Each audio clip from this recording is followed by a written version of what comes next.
Olá, hoje vamos mergulhar num filme que é, na verdade, muito mais do que um simples filme. É um ponto de viragem, uma obra que fica ali, na fronteira entre duas épocas do cinema. Vamos falar de Fim de Semana no Ascensor.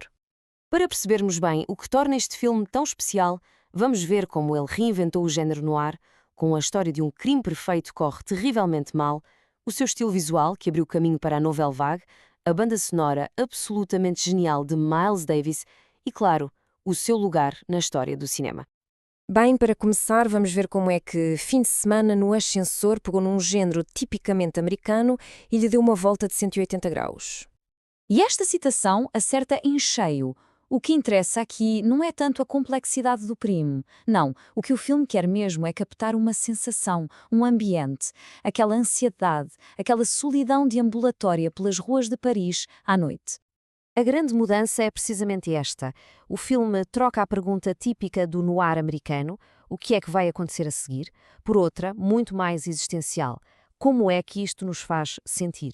A atmosfera, aquilo que vai na cabeça das personagens. Isso passa a ser muito mais importante do que a própria intriga. E falando na intriga, vamos lá ver como é que um plano que parecia infalível se transforma num autêntico caos.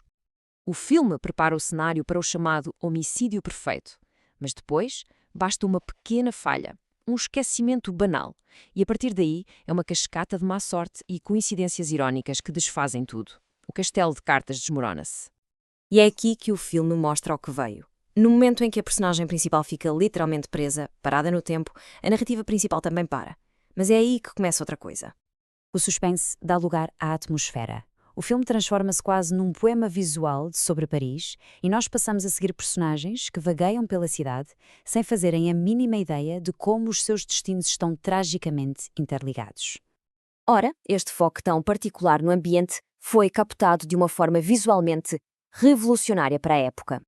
E aqui está um facto que é preciso parar para pensar. O realizador, Louis Malle, tinha apenas 24 anos. 24. Ter esta visão e esta coragem para fazer um thriller tão diferente e tão maduro com esta idade é francamente notável. Malle e o seu diretor de fotografia, Henri Decaille, rasgaram o manual de regras. Filmar na rua, só com a luz das montras? Usar película nova que toda a gente dizia que tinha demasiado grão? Filmar travelings a partir de um carrinho de bebê? Eles fizeram tudo isso e acabaram por criar a estética que viria a definir a nouvelle vague. Na altura, o laboratório de revelação ficou em pânico.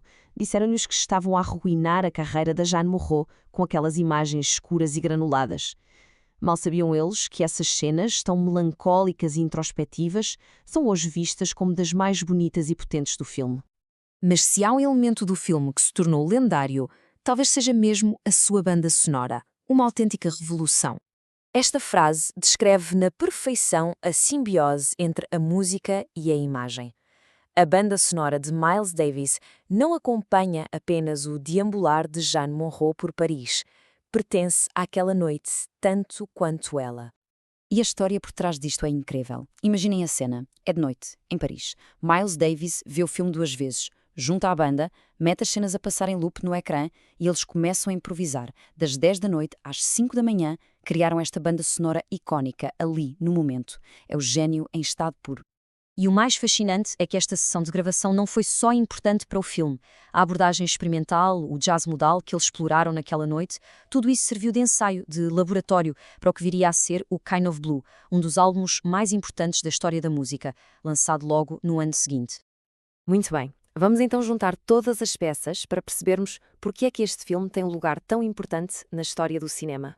Muitas vezes descreve-se o filme como um fóssil de transição. E a analogia é perfeita. Ele tem características do filme noir americano clássico, mas ao mesmo tempo já aponta claramente para tudo o que a nouvelle vague francesa viria a ser. É a ponte perfeita entre dois mundos. E reparem no impacto que teve. O filme foi uma autêntica rampa de lançamento. Transformou Louis Malle num realizador de renome, fez de Jane Moreau um ícone do cinema internacional e solidificou o estatuto de Miles Davis como um visionário que ia muito para além do jazz. O próprio Louis Malle reconheceu isto. Ele disse que, sem a música de Miles Davis, o filme simplesmente não teria sido o mesmo.